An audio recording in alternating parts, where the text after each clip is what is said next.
Assalamualaikum warahmatullahi wabarakatuh. Kembali lagi di Development Podcast, Gather Your Insight with PSDO. Oke. Alhamdulillah ya. Dianti, kita kan belum tahu ya. Kita ada di mana sih? Oke, kami ucapkan terima kasih kepada Persatuan Radio Siaran Swasta Nasional Jawa Barat yang telah memberikan tempatnya untuk dilaksanakan acara ini. Oke, jadi terima kasih banyak ya SSNI gitu ya. Dan di kesempatan kali ini ya kita memasuki episode ketiga ya dari Development Podcast. Nah, mungkin kan sebelumnya kan Development Podcast yang kemarin tuh episode 1 dan episode 2 itu kan beda ya moderatornya gitu, bukan kita gitu, kita siapa gitu. Nah, mungkin harusnya kita kenalan dulu ya biar teman-teman yang menonton bisa tahu nih kita tuh siapa gitu. Yang banyak ngomong tuh siapa gitu. Iya, kita banyak ngomong ya. Ya mungkin dari saya dulu ya. Silakan Mangga. Halo teman-teman, perkenalkan nama saya Dianti Putri dari Pendidikan Pariwisata angkatan 2022. Oke, dan semuanya ya, perkenalkan nama saya Husain Abdullah, saya mahasiswa Pendidikan Pariwisata angkatan 2022. Nah, di episode 3 ini sebenarnya kita mau bahas apa sih ya? Oke, di episode 3 kali ini kita itu mau ngebahas tentang effective communication and problem solving. Oke, nah itu teman-teman, jadi kita sekarang akan membahas terkait effective communication dan problem solving.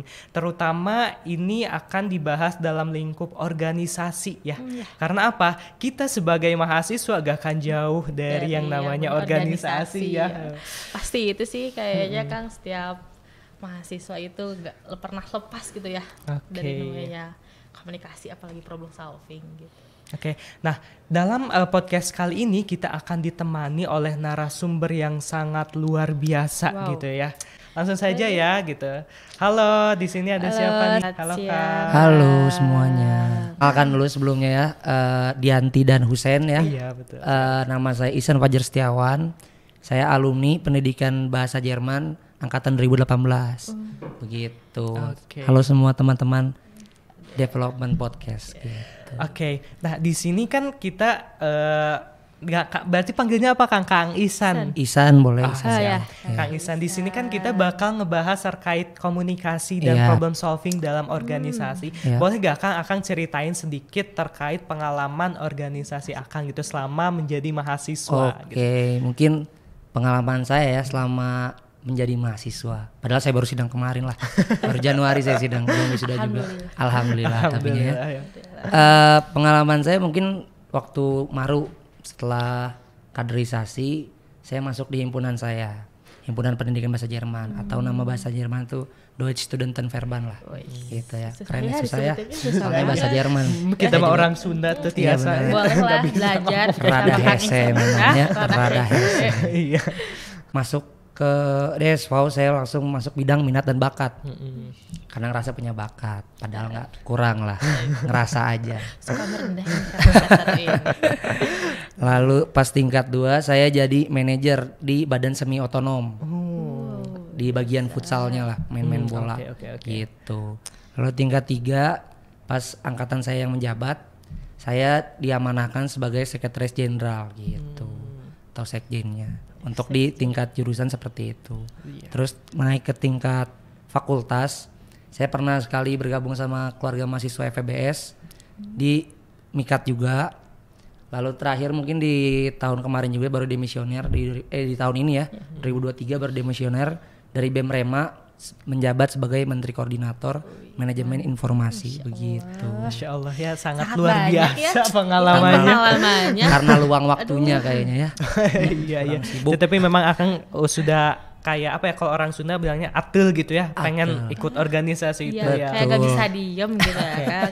Tapi itu yang dirinduin gak sih Kang? Iya benar banget. Karena itu yang pasti dirindukan setelah mungkin kan sebentar lagi bakal lulus ya. Benar. Bakal wisuda. Udah. Kita kan tadi udah tahu nih latar belakang organisasi dari Kang Ihsan sendiri ya, itu yang akan sangat memberikan pengalamannya ya terkait topik kita sekarang terkait effective communication and problem solving gitu. Nah, di sini kan Akang udah banyak banget ya berpengalaman malah dari tingkat maru ya, dari tingkat maru sampai akhir gitu ya, sampai tahun akhir gitu ya. Sampai akhir ya, luar biasa sekali. Nah, mungkin di sini menurut Akang gitu ya, sebagai pandangan Akang sebagai yang sudah lama berkecimpung di dunia organisasi gitu ya.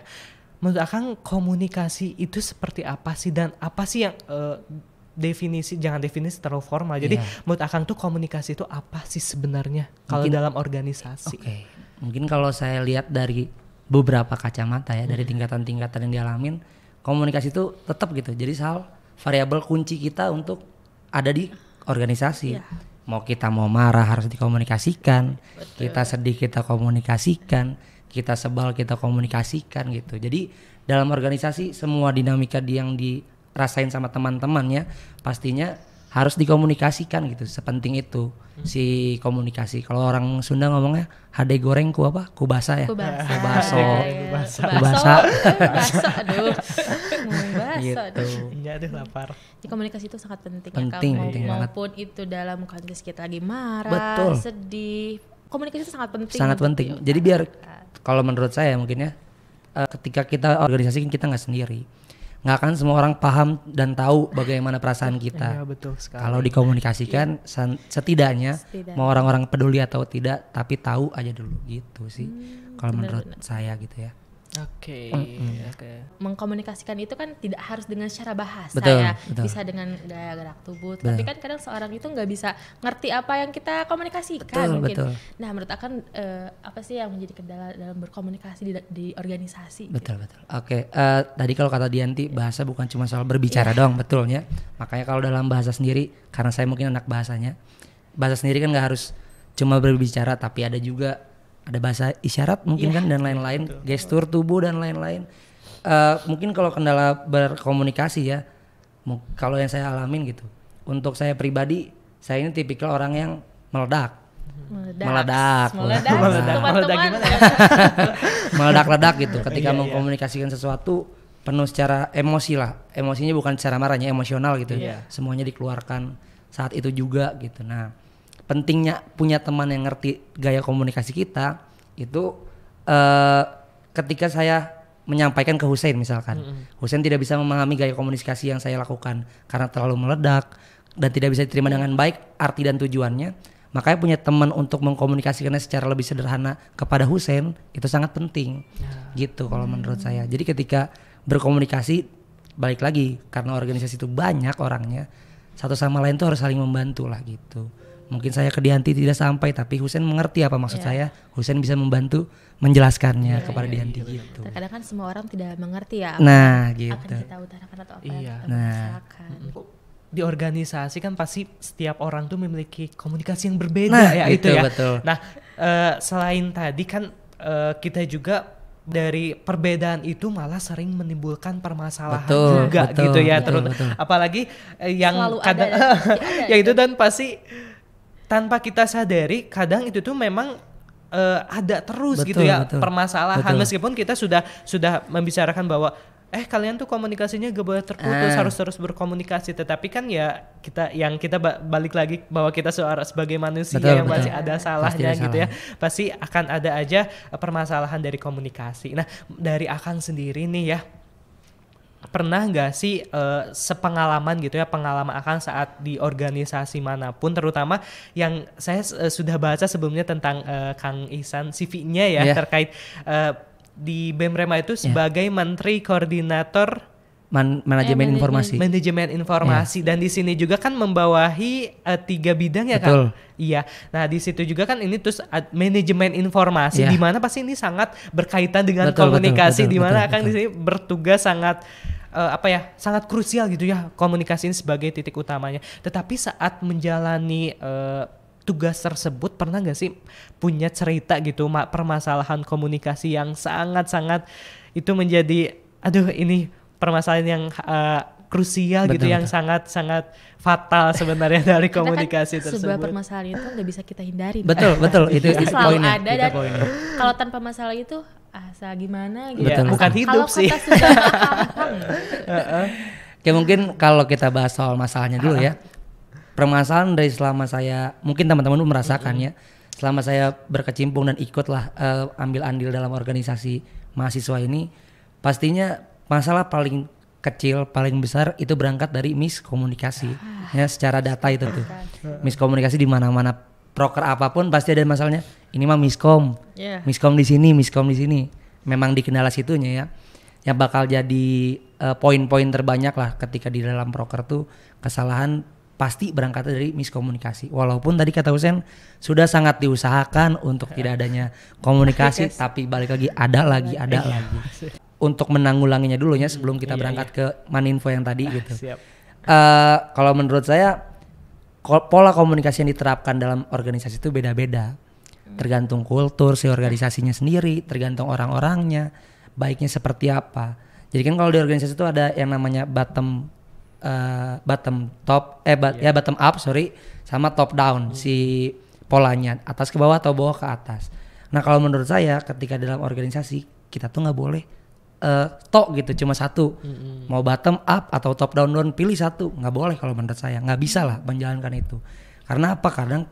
Terkadang memang masalah tuh bisa muncul dari bawah dulu. Dan harus disampaikan ke yang di atas. Katakanlah pimpinan-pimpinan kita ya.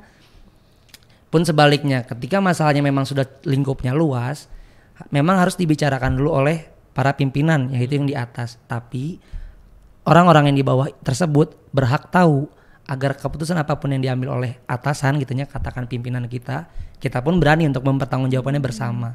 Nah itu komunikasi yang penting. Setidaknya kalau menurut saya ketika miskom itu terjadi, tapi semuanya tahu dan dijelaskan dengan baik. Untuk saya yang posisinya masih punya pimpinan, saya nggak pernah jadi kahim lah gitu. Jadi untuk saya yang pernah selalu punya pimpinan atau atasan saya, jadi saya merasa kalau atasan saya ingin membuat keputusan entah salah atau benar, setidaknya dikomunikasikan kepada kita yang di bawah, itu jadinya lebih enak lah. Kita pun bisa menerimanya ketika memang dijadikan pertanyaan oleh halayak ramai atau apapun dan sebagainya gitu. Terus berangkat lagi untuk ke yang tadi di Maninfo ya, pertanyaan Husein gitu.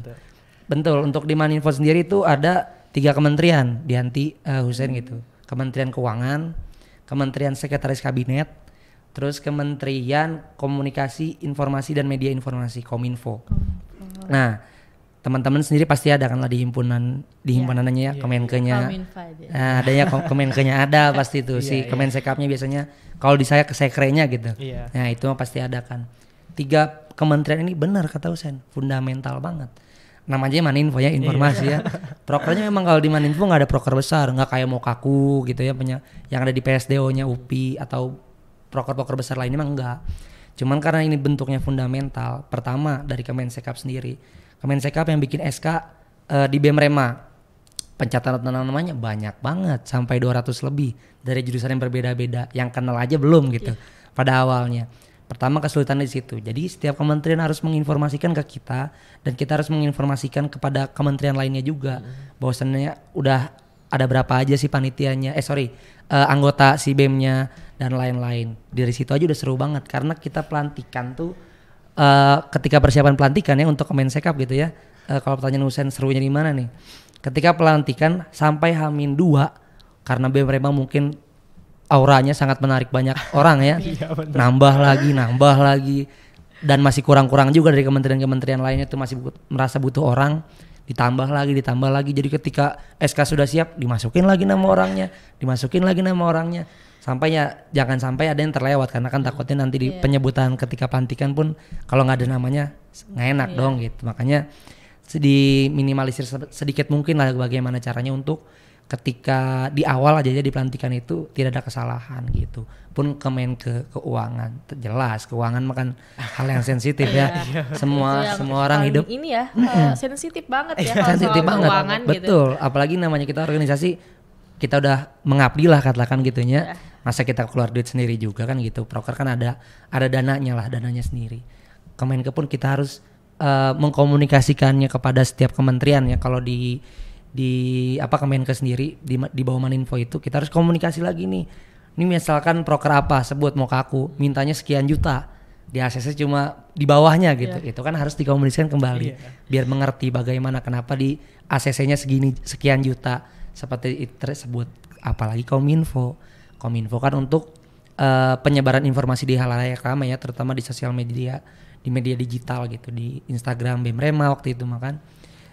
Hal-hal tersebut tentunya perlu dikomunikasikan dengan baik sih intinya gitu. Kalau menemukan serunya di mana ya di bagian-bagian situnya, ketika kita ada masalah, ketika ada kita kesel mungkin serunya organisasi itu di bagian situ. Kalau kita menerima itu sebagai hal yang seru gitu.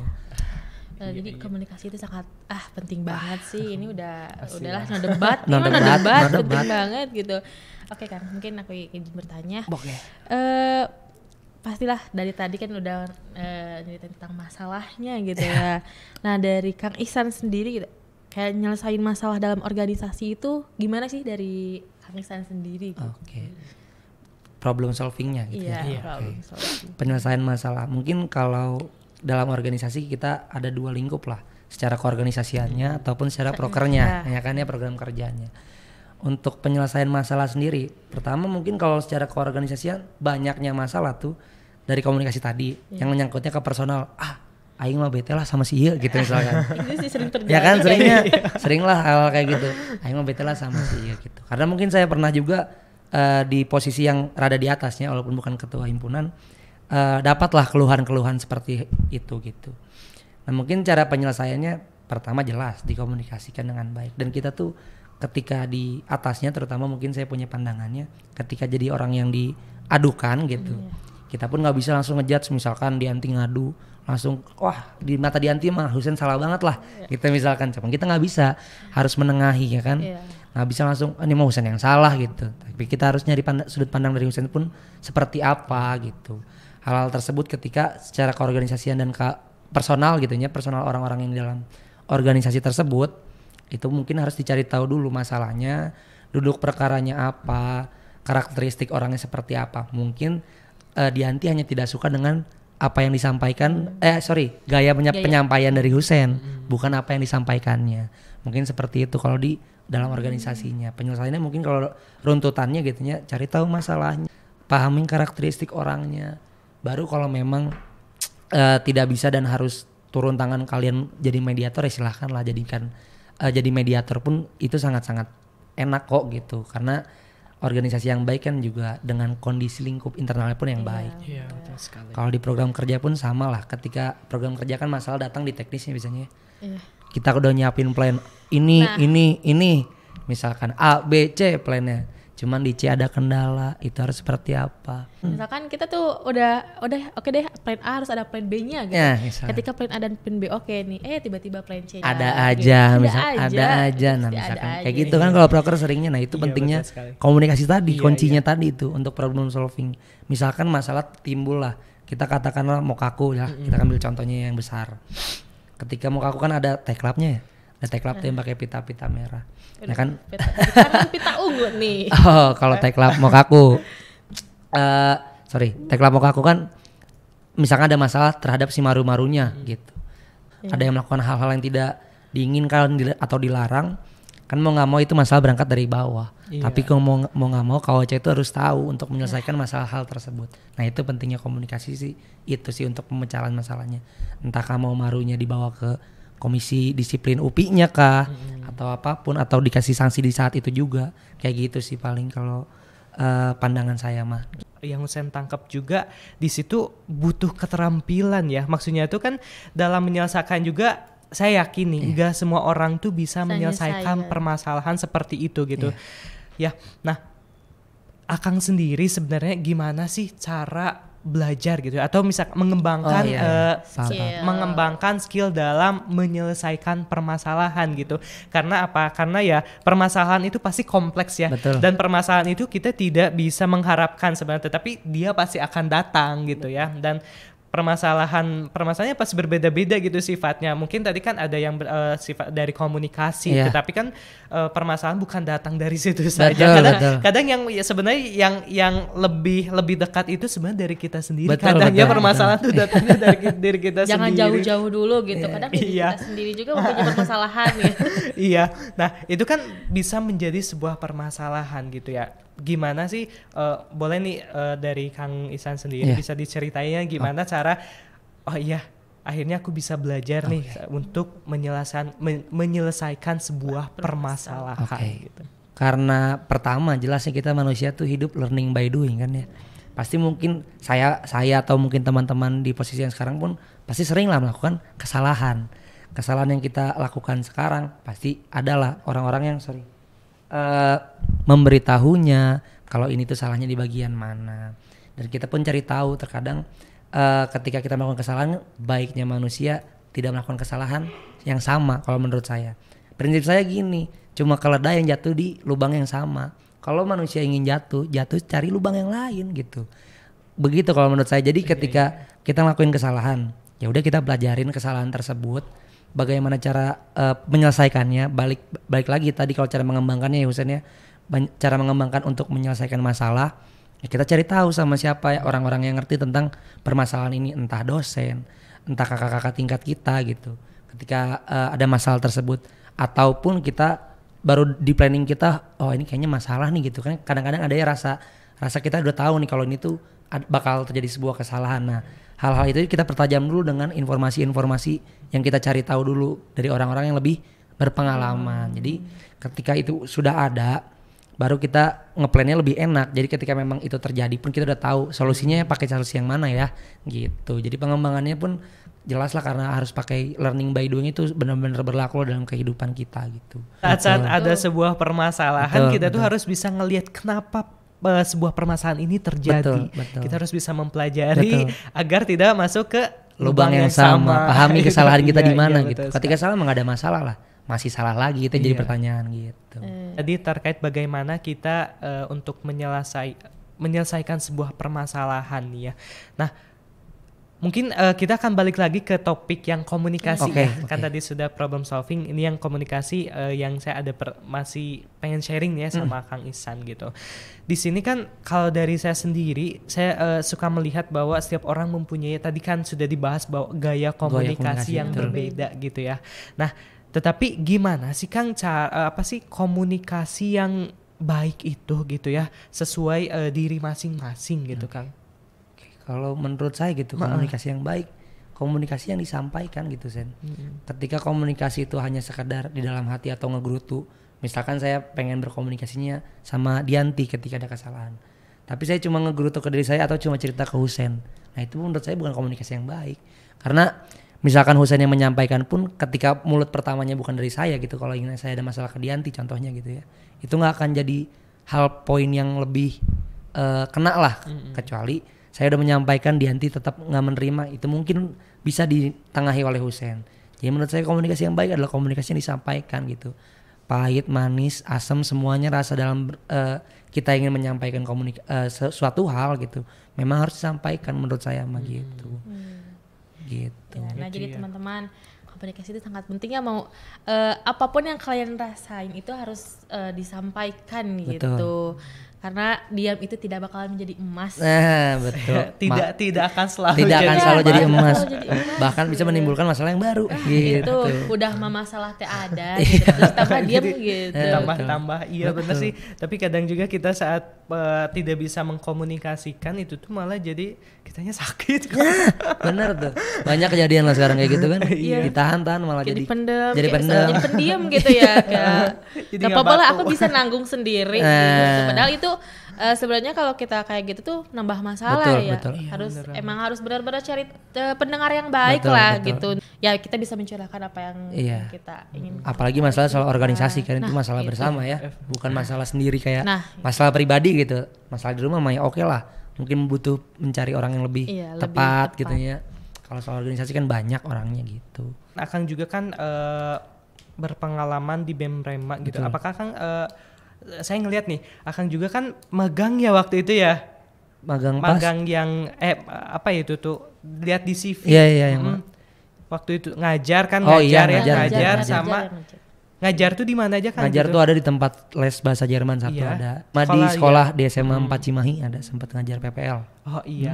Nah, itu juga kan berarti pastinya tadi kan kita udah membahas organisasi di tingkat kampus gitu ya. Nah, sekarang mungkin kita masuk ke organisasi di tingkat mungkin dunia kerja ya itu nanti masuknya karena pasti yang saya lihat pasti itu akan berbeda ya dimensinya, suasananya karena tuntutannya akan lebih berat ya. Penting ya komunikasi dalam melaksanakan sebuah pekerjaan, apalagi kan Akang itu berarti seorang guru ya, guru bahasa Jerman gitu. Nah, gimana sih Kang cara bisa mengefektifkan gitu ya komunikasi dalam hal mengajar gitu? Mungkin saya tertarik sama pernyataan Husein di awal gitu, perihal organisasi dan kerja ini ya gitu. Saya mungkin mau ngucapin terima kasih lah ke teman-teman Himadikbar gitu, teman-teman yang ada di sini, Dianti dan Husein yang mewakilkan gitunya. Karena saya masih ngelihat antusias dari kalian untuk masuk organisasi mahasiswa di dalam tekanan sekarang media sosial. Ormawa, ngerti kan? Poinnya kemana? Ormawa dihantam dengan banyak berita-berita yang kurang lah gitu. Ormawa cuma konteks-konteks negatif lah banyak yang diserang oleh media sosial. Patut untuk di ini ya. Iyalah gitu. Kita contoh-contohnya banyak lah, teman-teman sendiri pasti ngalamin. Contoh sebutannya gitu kan, apaan lah Ormawa cuma jual risol misalkan kayak gitu. Kan itu banyak ya hal-hal negatif yang disampaikan di sosial media. Tapi teman-teman memutuskan untuk memilih ikut organisasi mahasiswa tuh saya benar-benar respect lah sama teman-teman semua. Karena bagi saya ininya kan sekarang bandingnya Ormawa sama magang tuh sering banget tuh. Padahal itu variabel yang berbeda lah. Karena untuk Ormawa sendiri bagi saya itu hanya akan hidup dan dihidupi oleh mahasiswa-mahasiswanya. Sedangkan magang kan enggak. Memang jelas kalau masalah ini ya kan ya, kalau masalah ini memang beda lagi. Itu beda lagi ya cerita. Makanya mungkin kalau saya berbagi cerita tentang ini, saya waktu ngajar di salah satu tempat les di Cimahi ada, itu tuh saya masih menjabat sebagai sekretaris jenderal. Masih menjabat sebagai sekretaris jenderal di himpunan jurusan saya. Masih menjabat, saya dapat alhamdulillah pekerjaan waktu itu pun. Menurut saya ya benar variabel beda, dua-duanya punya tanggung jawab masing-masing, prioritasnya masing-masing gitu. Jadi nggak ada persoalan lah untuk orang-orang yang memperdebatkan itu bagi saya ya. Nggak ada persoalan karena ini dua variabel yang berbeda. Saya cerita dikit lah ya. Teman saya ada satu menteri koordinator, saya lupa lah menteri koordinator apa, si Syukron namanya. Dia itu sambil magang di KAI waktu itu. Kan lumayan ya. Si Syukron. Terus teman saya juga di sambil kampus Merdeka pun menjabat juga di organisasinya. Jadi kalau ada yang memperdebatkan hal itu, tolonglah pikirkan baik-baik. Sangat banyak contohnya untuk kalau memang untuk ingin membantu dan mengembangkan diri ya di organisasi pun tetap bisa dengan sambil magang pun. Mungkin poin itu dulu ya Husein yang pengen saya terima kasihkan lah ke teman-teman semua gitu. Lanjut mungkin kalau di dunia kerja sendiri tidak jauh beda Husein. Memang apa yang kita pelajari kalau menurut saya gitu. Ketika saya belajar bagaimana memanage suatu program kerja, bagaimana menyusun timeline dan lain-lain. Saya sebagai sekretaris jenderal ada sebagai job desk-nya sebagai penyusun timeline gitu. Jadi banyaklah hal yang sangat beririsan dengan di dunia kerja, terutama waktu mengajar gitu. Ketika mengajar terutama lawannya orang lagi kan yang diajar. Betul. Ketika saya di organisasi berkomunikasi dan ngobrolin sama orang gitu, nggak sama komputer gitu ya. Mainnya nggak sama komputer, sama orang untuk berdialognya dan lain-lain. Ketika di kerjaan saya dapatnya pun kerjaan yang berkomunikasi sama orang lagi gitu. Jadi pola-polanya pun sama kok gitu. Kalau menurut saya pengalamannya sangat dipakai lah. Tidak jauh berbeda gitu. Terus yang menjadikan sebuah pengalaman yang sangat luar biasa. Betul. Pelajaran juga gitu ya. Kayak kita tuh dapat itu semua ya mungkin karena emang ada problem solvingnya dari sana kita belajar gitu. Jadi saya masih ingin pengen tahu gitu ya waktu Ahang magang, bukan magang, ngajar dan juga bekerja, yang dimana mungkin itu kita akan berhubungannya itu langsung karena ini ya mungkin ini agak sensitif sebenarnya. Kita tuh kan apalagi kalau yang kerja kan bekerja nih. Ini kan pasti ada yang hubungannya dengan materi gitu ya, materi betul. Finansial seperti itu. Nah, tetapi kan dalam sebuah permasalahan kan kita dalam bekerja apalagi kita sangat dituntut untuk bisa profesional ya dalam menjalankan pekerjaan tersebut gitu ya. Nah, gimana sih Kang caranya gitu ya Akang tuh apalagi tadi nih Akang tuh saat kerja itu disambil dengan berorganisasi di kampus gitu ya. Nah, itu juga pastinya tuntutannya juga sangat berat gitu ya di sisi lain ini harus itu gitu. Nah itu juga pasti bakal yang saya coba gambarkan gitu ya, pasti banyak misalkan aduh saya harus ke sini tapi di sini juga harus ada kewajiban lain seperti itu kan, itu juga bisa menjadi sebuah Akang tuh harus bisa memutuskan sebuah keputusan yang bijak gitu ya dari situ. Nah itu juga kan sebenarnya bisa berhubungan kepada keterampilan dalam menyelesaikan sebuah permasalahan ya, problem solving, bagaimana kita bisa bijak dalam menghadapi sesuatu gitu ya. Nah pernah ada nggak sih cerita gitu ya, ini cerita aja dari Akang sendiri waktu kerja terus tuh sambil aduh di sekjen saya harus ngegantiin kahim atau misalkan ngegantiin atasan gitu ya, kayak bentrokan gitu iya bentrok sementara itu kan di sisi lain di pekerjaan kita meninggalkan tetapi kan kita juga dibayar gitu ya, itu yang sebuah tanggung jawab ya yang harus dipenuhi gitu ya. Hanya saja di sisi lain ya kita juga tidak bisa meninggalkan masih itu, dan itu pasti ada kalau saya sendiri mungkin itu bisa membandingkannya tuh dengan kitanya ya, jadi kayak aduh saya harus milih yang mana nih, itu kadang jadi dilema sendiri gitu ya. Nah Akang pernah ada nggak sih cerita kayak gitu? Ada banget Sen. Soalnya saya waktu pas yang kerja ini ya, waktu kerja ini saya nggak part time, full time. Full time. Full time. Cuman memang enaknya nggak 9 to 5 gitu. Nggak dari jam 5 sampai jam 5. Jadi jam 9 sampai jam 5. Iya. Masuknya bagaimana si murid ini ada jadwal, pulangnya pun setelah selesai jadwal boleh pulang. Pertama di situ yang enaknya. Jadi nggak 9 to 5 banget lah. Jadi bisa masih waktu yang tersisa pun lumayan banyak. Pertama itu. Terus ketika hal tersebut organisasinya masih berjalan hybrid ya, masih hybrid itu zaman saya itu masih hybrid, jadi masih online, belum offline-nya, masih banyak online-nya lah malahan. Jadi kebetulan makanya saya berani mengambil, dan bener kadang-kadang kita memang harus sesusah itu untuk membagi waktu gitunya. Cuman karena masih hybrid, banyak diakalinnya dengan entah ngajar yang online atau ke himpunannya yang di online kan pertama gitu. Jadi tetap harus melaksanakan jelas lah itu, karena kalau kita udah di kerja makan masuknya udah asas profesionalisme udah profesi, betul. Udah nggak bisa lagi kita udah kontrak segala macam dan lain-lainnya. Dan memang sangat dilema. Pernah lah satu kejadian gitu. Ini tuh saya udah mau turun banget, udah sidang umum, saatnya sidang umum. Tapi niatnya sidang umumnya memang online. Tapi kita semua pengurus tuh satu tempat kayak gitu. Cuman saya nggak bisa untuk satu tempat dulu karena ada kerjaan tadi. Jadi mau nggak mau dibilang dilema banget Sen gitu. Saya nggak ikut nggak mungkin, udah kerjaan kan. Saya mau maksain pura-pura sakit nggak banget gitu untuk hal tersebut lah kalau untuk kerjaan. Alasan yang sangat ini gitu ya. Iya sangat enggak lah gitu kalau untuk kerjaan gitu. Terus ya akhirnya ke teman-teman pun nggak enak karena nggak bisa membersamai kalau waktu itu gitunya. Ya akhirnya memutuskan untuk ya sudah gitu, untuk ikut dulu kerjaan, gimana caranya selesai langsung ke bareng teman-teman gitu. Dan benar-benar memang sulit lah gitu Sen ketika hal tersebut terjadi gitu ya. Benar-benar kalau bentrok kayaknya itu doang deh yang bentrok banget mah gitu. Sisanya masih bisa diakalin lah gitu. Gitu. Mungkin kadang kan kalau misalkan ada yang bentrok itu kita tuh dilema ya harus milih yang mana, tetapi kita harus bisa menjalani kedua tersebut meskipun kayak yang satu harus terlambat 5 menit gitu. Yang penting kita udah ngejalanin dulu. Betul. Ada skala prioritasnya lah yang mana dulu ya, skala prioritasnya. Berarti ya.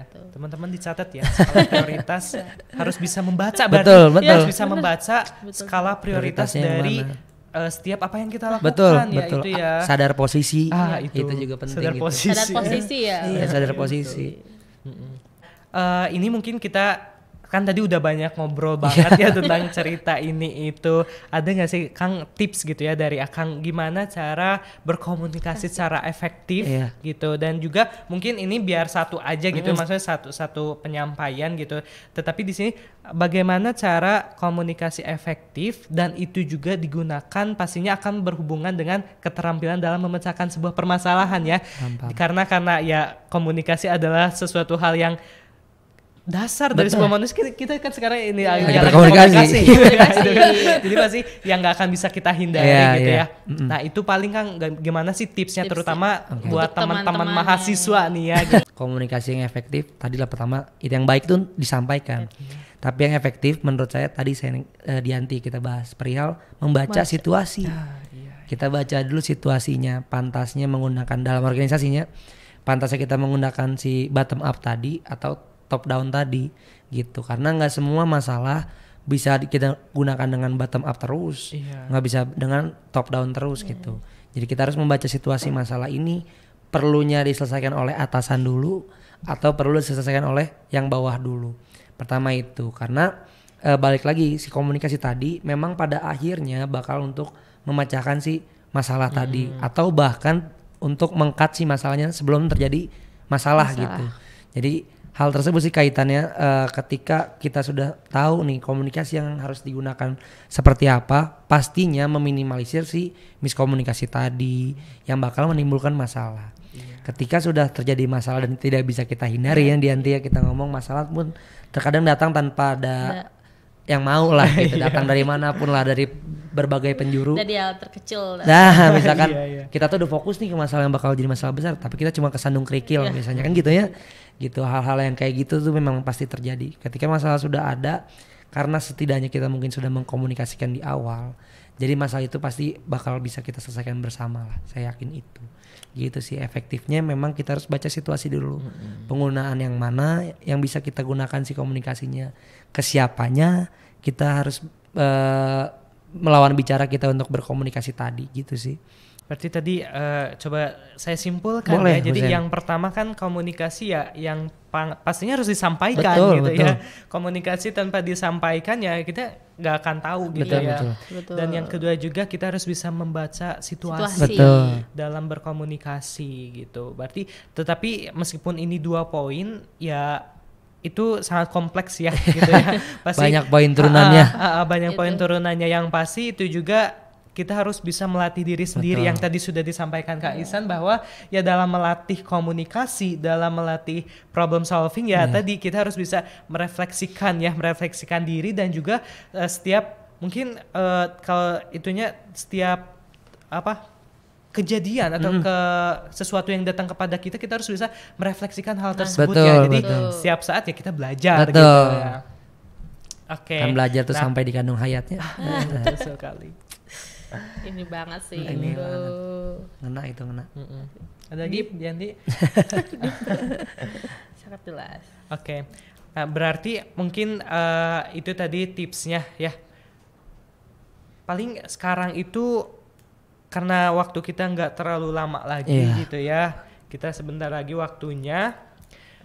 Boleh nggak Kang dari Akang bisa ngasih kan tadi tips. Nah mungkin sekarang closing statement gitu ya, buat teman-teman di rumah gitu. Di sana juga ada. Oke, boleh langsung sekarang. Mungkin closing statementnya untuk teman-teman semua para penikmat podcast development PSDO-nya Himadikpar gitu ya. Selamat untuk orang-orang yang ingin berjuang dan ingin menghidupkan organisasinya. Masalah pasti bisa semua terpecahkan karena prinsipnya nih ya. Pada akhirnya semua itu akan bahagia. Ketika tidak bahagia berarti belum akhir. Itu poinnya. Gitu paling sih. Jadi teman-teman semua bisa mengkomunikasikan semua hal lah. Entah itu baik, buruk. Silakan dikomunikasikan demi memecahkan masalah yang ada. Atau bahkan untuk tidak menimbulkan masalah. Mungkin seperti itu aja sih cukup. Iya sangat cukup sekali. Sangat bermakna ya. Sangat padat. Sangat luar biasa ya. Hari ini kita ditentangkan oleh narasumber yang banyak sekali yang kita ambil ya. Sama banyak ngomong Dianti ya. Iya. Terus kita kan mahasiswa yang masih banyak prosesnya mungkin ya kan, masih baru kita harus sangat gitu ya. Banyak belajar. Bukan hanya di dunia organisasi mahasiswa tapi masyarakat juga kan bisa jadi ya kan. Iya. Mungkin itu ya tadi saya sangat luar biasa ya tadi pematerian. Bukan pematerian kita sharing-sharing lah ngobrol berat betul. Menikah kamana atau pematerian namanya. Selalu formal banget ya Pak materi. Sama itu mungkin tadi ada sesuatu yang coba saya tangkap ya tadi dari obrolan kita. Terkadang kita banyak bicara juga tetapi nggak ada isinya gitu ya. Berarti kan itu sebuah komunikasi yang tidak efektif gitu ya. Nah berarti kan itu juga sebuah permasalahan juga. Kita banyak omong tapi apa sih? ngomong apa sih gitu. Nah itu juga salah satu refleksi sebenarnya ya. Apakah kita banyak ngomong tapi nggak ada isinya gitu ya. Itu kalau menurut saya gitu, kita jangan kadang-kadangnya kita dilarang untuk merendahkan diri sendiri. Ketika kita ngerasa kita ngapain sih atau omong kita nggak ada gunanya, belum tentu buat orang lain, teman-teman yang menonton. Nah bisa gitu, berarti gimana orang menerima juga. Gimana ya, apa-apa. Tadi kan kita ngobrol sharing aja ya. Gitu. Nah mungkin untuk sharing-sharing kita sekarang kan di Development Podcast episode 3 ini kita dicukupkan ya. Soalnya kalau podcast banyak-banyak juga kadang orang yang nontonnya tidur. Bener. Ketiduran. Tapi teman-teman ini sangat luar biasa banget. Kalian benar harus menerapkan komunikasi yang sangat penting itu bukan hanya di lingkup mahasiswa mungkin ya. Betul. Komunikasi itu untuk umum. Maka komunikasi itu untuk luas lah ya kan, untuk banget, hidup ya. lah, untuk hidup. Pada intinya itu aja sih. Diri kita sendiri untuk gitu. hidup. Yang pada intinya kalau kita masih hidup ya kita perlu komunikasi gitu ya. Kalau misalkan kita udah mati ya udah bisa nggak komunikasi juga di alam yang berbeda. Iya benar. Tapi komunikasi beda dimensi. Beda dimensi. Beda dimensi itu beda lagi. Beda lagi cerita lah itu. Wah, itu kayaknya harus ke perkis horor. Oke, mungkin segitu aja Kang. Terima kasih banyak ya. Sama-sama, makasih banyak juga. Semoga apa yang telah tadi kita sharing gitu menjadi manfaat bagi teman-teman yang sedang menonton gitu. Terus bagi kita yang udah dapat banyak banget nih. Sebenarnya kita ngobrol tuh pengen agak lama gitu masih kayak rame banget gitu, tapi ya semoga bermanfaat gitu bagi teman-teman yang sedang menonton. Terus bagi Akang yang sudah sharing kepada kita semoga menjadi pahala. Siap. Terima kasih juga mungkin kepada Dianti dan Husainnya terutama dan yang lain-lainnya teman-teman Himandikpar telah mengajak lah ya, mengajak untuk bersharing. Saya pun terima kasih dan mohon maaf mungkin kalau tidak sesuai yang diharapkan teman-teman gitu. Oke, nah gitu teman-teman, kita sudah selesai ya. Kita udah tadi mendengarkan bagaimana cerita dari Kang Ihsan gitu ya, terkait komunikasi yang efektif itu seperti apa, permasalahan-permasalahan itu seperti apa cara gitu ya, dan cara kita menyelesaikannya itu seperti apa. Nah, paling itu aja. Semoga dari podcast kali ini bisa bermanfaat ya, terutama yang tadi Dianti katakan dan Kang Ihsan juga, yang kita saat kita masih hidup, masalah itu pasti akan datang dan komunikasi itu pasti akan dilaksanakan gitu ya sebagai manusia gitu. Dan sampai pada akhir hayat pun kita akan berkomunikasi beda dimensi beda lagi ya gitu. Oke, nah gitu aja teman-teman untuk episode dari Development Podcast ini ya, episode 3. Nantikan Development Podcast episode berikutnya yang pasti gak akan kalah menarik gitu ya, dan seru, dan Development Podcast ini pasti berisi hal-hal yang pastinya kita laksanakan itu sebagai kebutuhan daripada mahasiswa gitu ya. Nah, jadi stay tune aja untuk Development Podcast selanjutnya gitu ya. Mungkin sekian dari kami gitu. Iya. Jangan rindu ya. Iya. Rindu itu berat. Rindu. Karena kita gak tahu nanti Development Podcast selanjutnya kita lagi atau enggak. Aduh. Oke. Tunggu aja ya teman-teman untuk episode selanjutnya. Dan jangan lupa subscribe channel YouTube dan Himandikpar. Oke ya, di bawah nanti ya dikasih tahu tuh nanti. Oke, nah itu aja ya. Terima kasih teman-teman ya. Kita sebenarnya kalau misalkan gak ada kalimat kata penutup, kita gak akan berhenti ngomong. Ya, itu sih udah kita. Maka dari itu coba kita berikan kata penutupnya ya. Kan tadi kita udah membuka dengan salam, maka dari itu kita akan menutup dengan salam, yaitu wassalamualaikum warahmatullahi wabarakatuh.